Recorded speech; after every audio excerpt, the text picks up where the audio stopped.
One last topic in section 11.1, calculating the area under a parametric curve. So here's the formula here. A is the definite integral from t naught to t1 of y of t times x prime of t dt.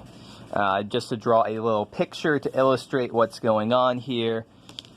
Like if here is our curve c of t, then here is x of t naught, and here is y of t naught. Sorry, that should be x of t1 here. We're calculating out this area. Where does this formula come from? Well, we should ordinarily want to be doing this as it just basically is making a little bit of replacements here. So x prime of t dt, we're thinking of that in terms of that would just be dx in regular terms. X prime of t would be dx over dt times dt here. Those cancel, and that just becomes a dx, and then this just ends up being the height. And there's other kind of changes of variables that we have to make here. T naught and t1. This is x of t naught to x of t1. The more important thing with this formula isn't so much where it comes from, but applying it. So let's find the area inside the loop of c of t is t squared, comma 4 minus t cubed. So we're not told what the t values are. We have to do some work about that ourselves. So let me draw the picture of what this looks like. So the curve starts off up here, comes down through 4, 0. It goes negative for a while. It hits the origin, comes up, and then goes back through 4, 0. And we are moving in that direction. Checking t is equal to 0, we get 0, 0, so yes, it does go through the origin. So we have to find the area inside this loop.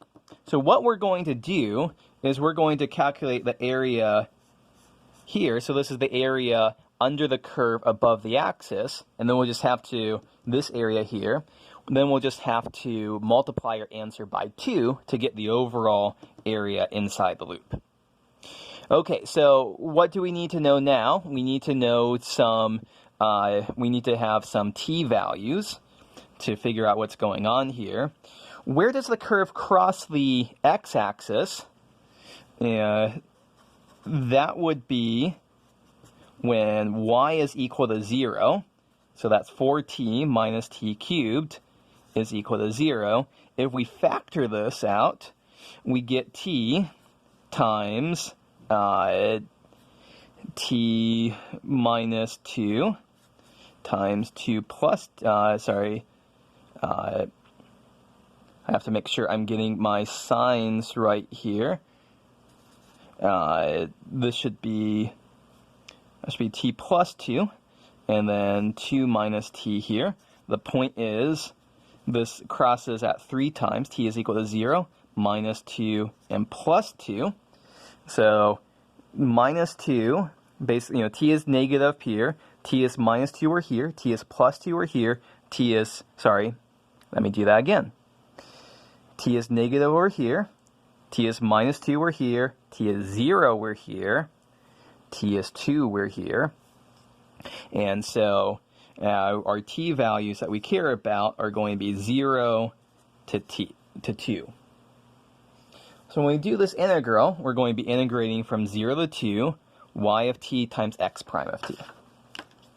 So let's do that. So the integral from 0 to 2 of y of t is 4t minus t cubed. And x prime of t, x is x is t squared, so x prime is 2t dt. So this is the calculation that we want to do here. And when we crunch this out, integral 0 to 2 of 8t squared minus 2t to the 4th.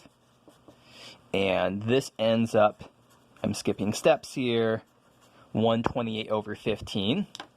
So our final answer is going to be, because we only found the area half of the loop, so the final answer is 128 divided by 15 times 2. So that's 256 divided by 15, or about 17.07.